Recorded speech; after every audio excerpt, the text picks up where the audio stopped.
Hey everybody, Danielle Hargenrader here, and welcome to another episode of Unleash Your Inner Diabetes Dominator. Really excited to have you here today, and also my wonderful guest. I'm going to read his bio, and we will jump right into his story. Dr. Mark Heyman is a diabetes psychologist, certified diabetes educator, and founder and director of the Center for Diabetes and Mental Health. Mark provides education and evidence-based clinical treatment to people with diabetes, cutting-edge training to healthcare providers, and innovative program development and strategic consulting services to the diabetes business community. Mark received his PhD in clinical psychology from the George Washington University and completed his psychology internship at the UCSD School of Medicine. He has been living with type 1 diabetes since 1999. So hello, Mark. Thank you for joining me today. Thanks, Danielle. Good to be here. Yeah, definitely excellent to have you. So as we always do here, we want to know about you, about your diabetes story. We all have a story, and all of our stories are important and exciting. So give us your story of diagnosis in 1999 and a little bit just kind of how you transitioned from where you were then to where you are now. Sure. Well, in 1999, I was a junior in college. I was at UCLA. And I was diagnosed on June the 1st, so at the very, very end of my junior year. And the story is really, I was stressed out. There's a lot going on. I was taking finals. I'd actually run for student government. I lost by 100 votes. And it was a really stressful time in my life, and a lot of fun, but really stressful. And I was just tired. And I remember kind of, at the end of that year, just not feeling well at all, getting up in the middle of the night, peeing a lot. But not really thinking much of it, thinking, just one more day and I need a little bit more rest and everything will be okay. So it was Memorial Day weekend, and I'm from San Diego. I was going to school in LA, and I took the train home. And my parents picked me up from the train station, and we went to dinner at a place we go regularly. And the four of us were at the table, my mom and dad and my brother, and we sat down, and there were 4 glasses of water on the table, and I drank them all. And I was so thirsty that I got up, and the waiter wasn't very responsive. And so I got up to find the water jug, and I poured myself 4 more glasses of water and drank them all. My mom was like, "What's going on with you?" I'm like, "I'm just really tired and really thirsty." And my mom's a nurse, and she's like, "You need to go to the doctor." I'm like, "It's going to be okay." See, the thing is I had a dream of living in France. And I had a summer internship in France that summer. And I was leaving in 3 weeks. And I didn't want to go to the doctor because I knew I was pretty sick.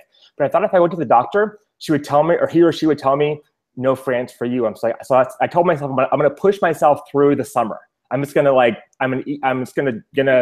suck it up.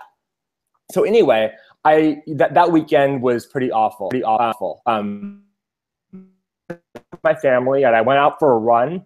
I made it about maybe 100 yards and just couldn't make it anymore. But I pushed through. I went back up to school, and all the while I was so thirsty. I just remember this unquenchable thirst. And I was drinking lemonade. I was drinking Pepsi. I was just trying whatever I could do to quench that thirst. Never happened. Anyway, got back up to school, and the next day I tried walking to class, and I just couldn't do it. I was like, I have to go to the doctor. So finally I gave in and went to student health. And I remember my doctor was the guy who saw me was a very robust man. And he said, he took my blood sugar, and it said high on the meter. Mm-hmm. And I'm like, he freaked out. He's like, "What's going on?" He had to go get the manual and try to figure out what high actually meant. And I'm like, I was thinking to myself, high, medium, low, I'm just a little high, no problem. And he shoved me in a chair and said, "You cannot move." And I was like, okay. So long story short, they called an ambulance. And at UCLA, it's kind of an interesting situation where the student health center is on one side of a big quad, and the road is on the other, and there's no way for cars to access it. And so the ambulance came and got me, but they had to gurney me across the quad at UCLA in front of everybody that I knew. I was mortified to take me to the hospital. Anyway, got to the hospital, and they diagnosed me with diabetes and sent me home that night. And the next morning, I went to see my new doctor, who was Dr. Ann Peters at UCLA, a pretty well-known endocrinologist. And she said to me, "You have diabetes, but it's not going to stop you from doing anything you want to do." And I said, "Even going to France in 3 weeks?" She's like, "No problem at all." So I actually ended up going to France for the summer, three weeks after my diagnosis, which, looking back on it, was awesome, but also crazy, because I had no idea what I was doing at all. Just no clue. I remember being in France, that summer, a month after my diagnosis, and being low in the middle of the street, and just really having no idea what I was doing at all. Wow. But I emailed her my blood sugars every day, and I survived, and I have a good story to tell from it. But it was, but I think when I was diagnosed, my blood sugar was 824, and I wasn't a DKA, but I'm fairly sure that if I would have waited one more day, bad things would have happened. Yeah, that is actually a great story. Are you hearing that feedback, just out of curiosity? I'm not. You're not? Okay. Let's just hope it's just me then. That's okay. I can edit this out too. I may or may not. People like that I do real stuff here. And I tell people there's no camera crew. There's nobody here making sure everything's right. It's just two people hanging out at their houses talking. But the one thing that you said to me that really, I mean, obviously that's a great story. But one thing that I kind of, after doing 60 plus interviews, I pick up on patterns. And one thing that you said to me that stuck out was that your endocrinologist said to you, this is not going to stop you from living the life that you want. And that, to me, that I've found now is a huge pattern that across the board, to people who have either had a great experience with diabetes or have had a terrible experience with diabetes, it is a factor that plays a part is what the person that you get diagnosed with tells you. A lot of times your child, or even if you're adult, you're seeing a doctor who obviously knows a lot more about this brand new thing than you do. And for me, I had the experience of getting the limb loss and the diabetic retinopathy and the failure, and you're going to live 10 to 15 years less out of life than normal people, and all kinds of horrible stuff that at 9 years old, you're like, oh, great. And so that, for me, spurred me into a lot of negative things, depression and binge eating and all that kind of things. And then I've had tons of people who say, their doctor says, this is not going to stop you from living the life that you desire. As long as you take care of yourself, do the right things, you'll be able to do anything you want. And I think that, from your perspective, which is interesting as a doctor yourself, what do you find? Do you think that's a correlation? I found this correlation just from my own. I'm a science nerd. I listen to what people say and I put these things together. Does that make sense to you? Yeah, absolutely. I think that, from my experience, people's diagnosis story and what their experience when they're diagnosed is really fundamental to their experience with diabetes. And from my perspective, I don't know how things would have been if my doctor had told me that all of the horror stories, but she was just so empowering, and it made me feel like I'm no different. I have this thing, but I'm no different than anybody else. And I feel that that's taken me, taking me far and really let me live a good life and continue to live a good life with diabetes.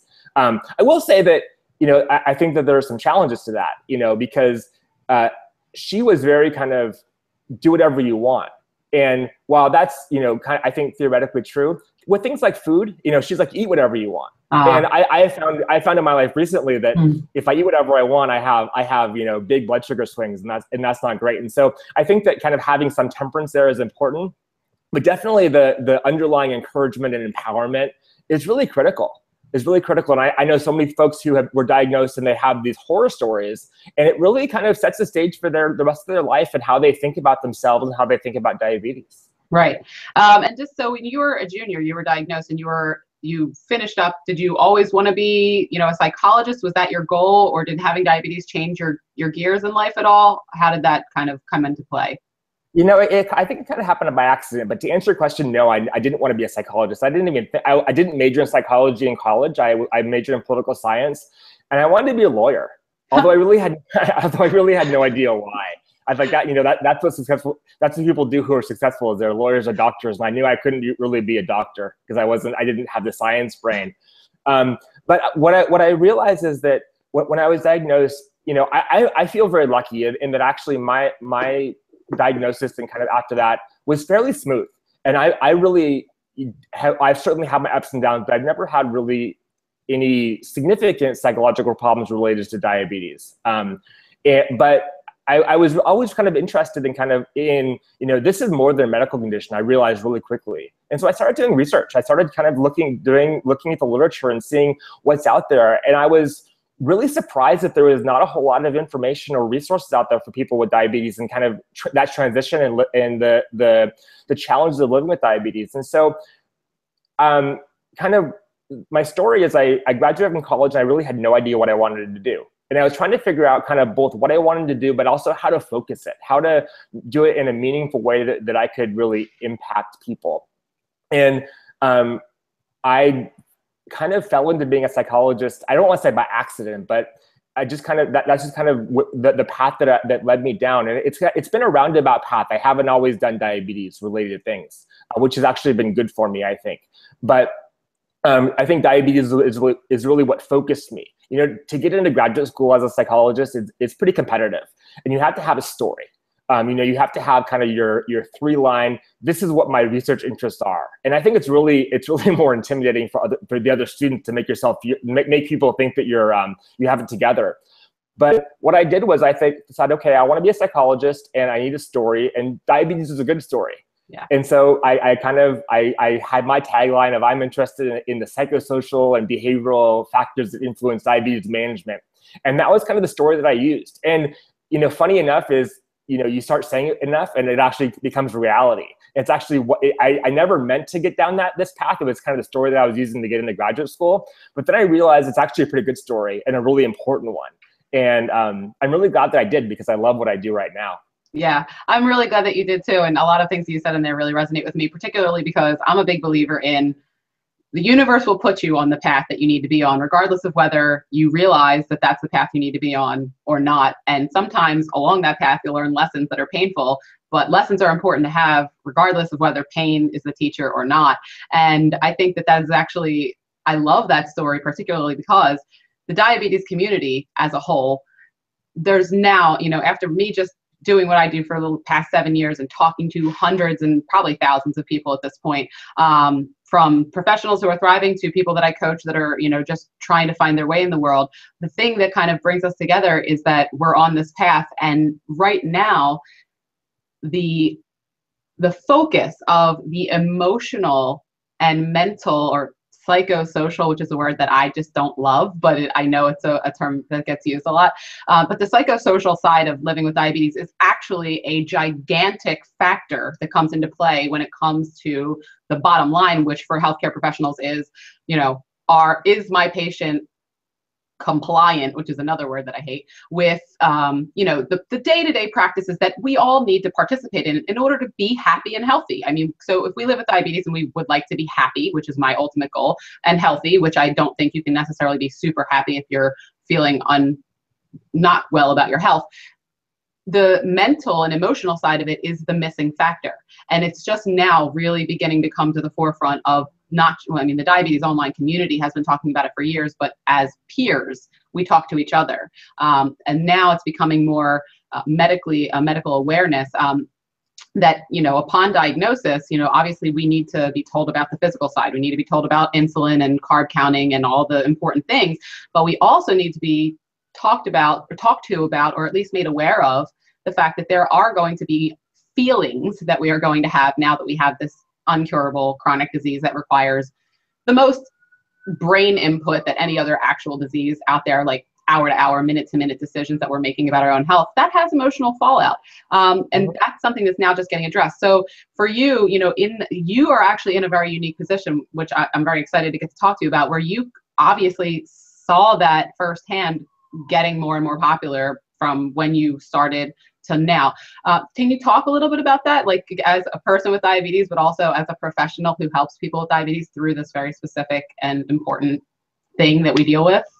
Yeah, I mean, it's shocking to me how long it's taken us to get to this point where, you know, these things are actually talked about. And we have a long way to go. We have a really long way to go before we're actually somewhere where we're going to be really effective. But it's really surprising to me, you know, that it's taken this long, and that I don't want to say that I'm one of the first, because I'm certainly not. There are many folks who have come before me, but that there are not more people like me around.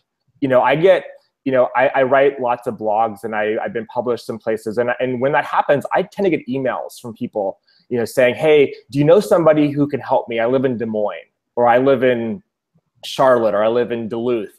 And it really saddens me, because I don't know of anybody who can help them.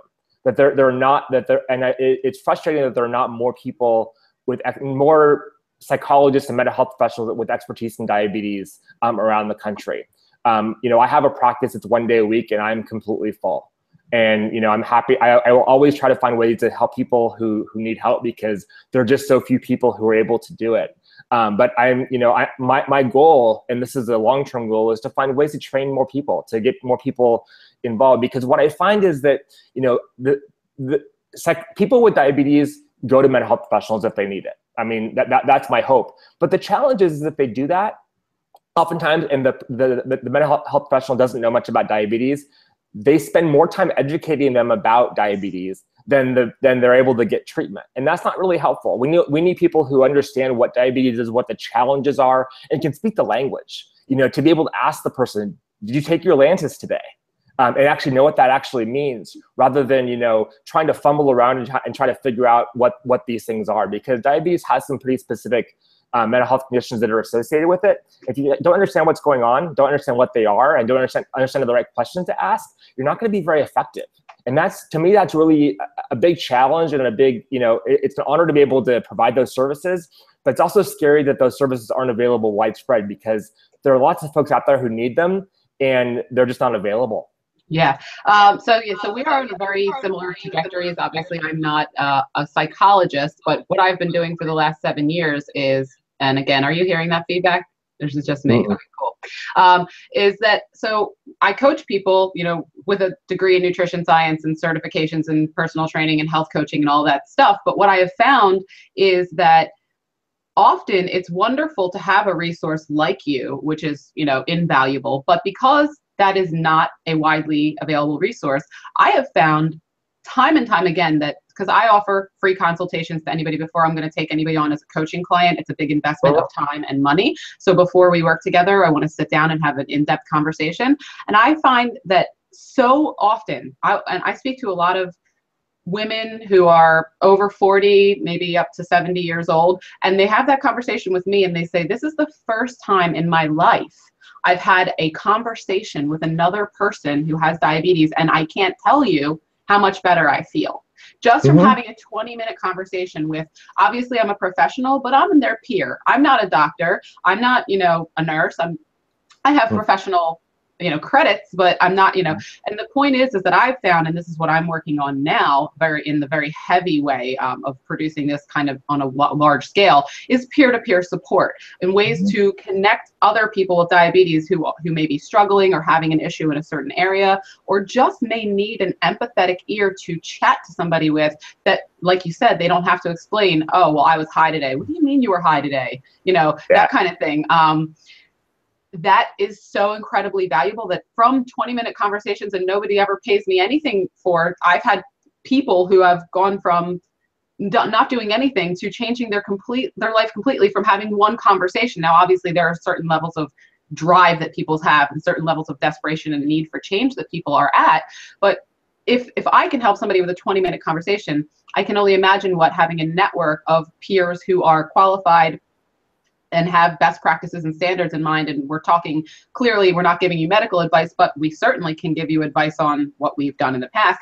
That can change lives, and may not need, because I don't personally want to go to school to be a diabetes psychologist, although I feel like I already am, but I don't want to spend all that time in school for it. And I bet you there are millions of people with diabetes around the world who also don't even have nutrition certifications, but they do have empathy, and they do have a big heart, and they do want to make a difference in other people's lives who have diabetes, but they're not sure how to do it. And that's kind of what I'm trying to bring to the forefront of the diabetes care system right now, is peer-to-peer support, and how that can change people's lives and their desire to be active and participating in their daily needs, just having that outlet to talk to. So it makes me happy to hear you say that. Doesn't make me happy to hear that people don't have access to it, but there are other resources out there, and, you know, hopefully I'll talk to you more and more about it as time goes on. And one of the things that I always ask people when they come in to see me for the first time is, do you know anybody else with diabetes? And I would say the people that come to see me, it's very, very rare that anyone ever says yes. Yeah. And the first thing that I do is try to convince them, or try to at least push, nudge them towards finding resources that they can connect with, because I think that's just so valuable. It's sometimes more valuable than anything that I could ever do for them. Making them feel like they're not alone, making them feel like what they're experiencing is not abnormal. It's not fun, but it's not abnormal, and that other people experience that. And that's really, in my mind, one of the most powerful things we can do for the mental health people with diabetes. Certainly, there are some issues that need professional care, and that can't be treated with peer support. But I would say that the majority of psychosocial issues can be, or they can be greatly aided by that. And to have people that I can refer my patients to, who can just say, "Hey, I get it," would be so valuable. I have to remind myself sometimes, because I talk to a lot of people with diabetes. Sometimes more people with diabetes each week than people who don't have diabetes. Luckily, my wife doesn't have diabetes, so we're good there.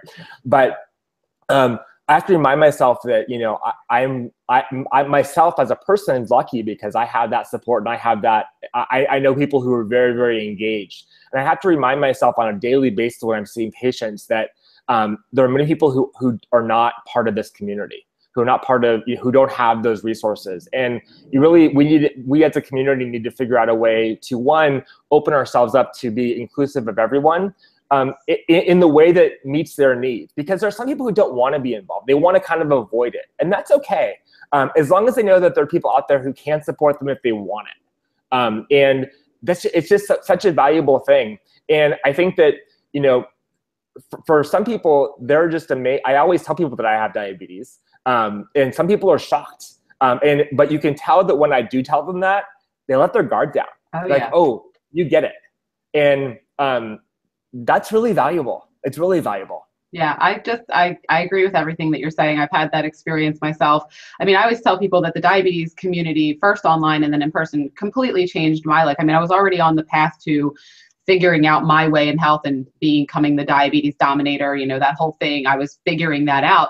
But once I really began interacting on a regular basis with people online, and then going to conferences in person, I mean, it's true that what you say about the guard coming down is because there is a level of familiarity that people who have diabetes have immediately upon knowing that. It's a very intimate thing that 99.9% of people that you ever come in contact with will never actually know the depth of interaction that you have with your own health. But when you have that, I mean, some of my best friends in the entire world are people who have diabetes that just 3 or 4 years ago, I never knew, but through continuous interaction, working on projects together, meeting in person, texting every day, and we don't even talk about diabetes half the time or more. Sometimes we don't ever talk about diabetes, but it's just knowing that that person gets it makes a huge difference. And I think what you said is also very true, is that even if people who don't necessarily want to engage in that interaction, but actually having the awareness that it is available to them if and when they do want to, can also make all the difference in the world. Just the awareness will change the intention and then the action. And then it's actually just a wonderful, it's an upward spiral instead of a downward spiral. So yeah, it's amazing. So tell me a little bit about your diabetes management, because people always want to know. Sometimes I don't ask this in an interview and I'll get a comment, well, why didn't you ask him what he uses? So what do you use? What are your current preferred diabetes management tools? What do you pump? Are you an MDI? Do you CGM? What's your deal? Well, it's funny you should ask me that question today. So for the past 16 years, I got it on the insulin pump about 6 months after my diagnosis. My doctor was very, very aggressive and said, "This is what I want you doing." And I said, "Okay." So I've been using an insulin pump pretty much continuously for the past 16 years. I started off with Medtronic, and I now use the T-Slim most of the time. I also use the Snap. I used a Snap for a while when Asante was in business, and I actually really like that pump because it's just so easy. So many people have said that, by the way, just so you know. People are very sad about the Snap going away. So I go back and forth between the two, really, and it really depends on, quite honestly, when I have to change my infusion set. If I have to change my infusion set in the middle of the night, I will go to the Snap because it's really easy. If I have a little bit extra time, I'll use the T-Slim. So that's my general, and I also use a Dexcom. The Dexcom for me was a game changer. And it's funny because over the past 7 or 8 years, I've had more severe lows than that I'm proud of and want to admit. You know, the first one, I hate to say it's a good story, but so I wrote my dissertation on diabetes, and on the day I defended my dissertation, I had a party at my apartment, and you know, I gave myself insulin, and then, you know, too much insulin, knowing that I would be eating a lot at my party. Well, my friends came over and I forgot to eat, and I went to bed, and I woke up with the paramedics in my apartment that night, and that was the first of several fairly scary incidences. And soon after that, I started using the Medtronic CGM because I was using a Medtronic pump, and it was awful. I mean, and this was kind of back in the day in the first generation of those, and so I won't really comment on today's generation. But before they weren't working well, and I kind of gave up on that really quickly. And I had a couple more severe hypos actually soon after I got married, and my wife was like, we have to change this somehow. And long story short, I got on Dexcom, and it's been a game changer for me. I mean, I have not had, knock on wood, but I haven't had any severe hypos since then, and I hope never to have those again. So the Dexcom has been really a consistent thing at my side for the past 4 years or so, 3 or 4 years or so. Actually, the reason I said it's funny you asked me the question is I decided on August the 1st to take a pump break. So as of 2 days ago, I had been off of my pump. I did it just because I want to be more aware of what I'm doing. I also want to be more empathetic to the people that I see, because I would say of the patients that I see, maybe 2 of them are on insulin pumps, and the rest are not. And partially that's because that's by choice. Partially that's because of kind of an unawareness of what a pump is. But I wanted to take a month pump break, and so right now I'm on MDI and trying to figure it out. It's been a rough couple of days, I'll be honest with you. We'll see if I last the whole month. I'm hoping to, but if my blood sugars have been as variable as they have been over the past couple of days, I'm not sure I will. But I want to give it a shot and just kind of remind myself as to why I use the pump, and be able to, when I talk to my patients, I tell them, I have no interest in how you manage your diabetes. I have an interest in making sure your blood sugars are in good control, but whether you use an insulin pump or whether you use MDI, that's really up to you. But I say that from a perspective of being a little bit biased, because I've been using a pump for such a long time, and I'm, very attached to it. And I really want to understand it from their point of view. And I also have done it because I want to be more mindful of my diabetes. I find that sometimes wearing a pump, I can kind of do things mindlessly, make food choices that are mindless. And I've realized over the past just 2 days of being on MDI, of having to inject every time I decide to eat, that it actually really changes my food choices sometimes. So that's not going to be a forever thing. I think that I'm fairly sure I'll go back on the pump, on September 1st, if not before. But for the month of August, I am trying to commit to be on MDI. Wow. Yeah, that's a tough one. I mean, for me now, 25 years living with diabetes, I got my pump only 4 years ago. Maybe not even a full 4, but I was MDI for 21 out of the 25 years. And in the 4 years that I've been on my pump, I've gone on 1 pump break. And much like you, I said, because I know people who have amazing A1Cs, have fantastic control of their MDI by choice. They feel more, they don't want to be connected. I get it. It's a personal choice. And I'm super grateful that we live in a time where many of us do have choices in the way that we choose to manage our diabetes. But what happened when I went on my pump break, and I wonder if, I don't know how it worked for you, but I was on Lantus before I went on my pump. And then when I came off my pump for the pump break, I didn't have any long-acting insulin on hand, which again was an oversight by me, because I should always have that on hand in case of whatever reason. But my doctor gave me Toujeo. And I had not the best experience with it. I only went off the pump for about a week and a half to 2 weeks.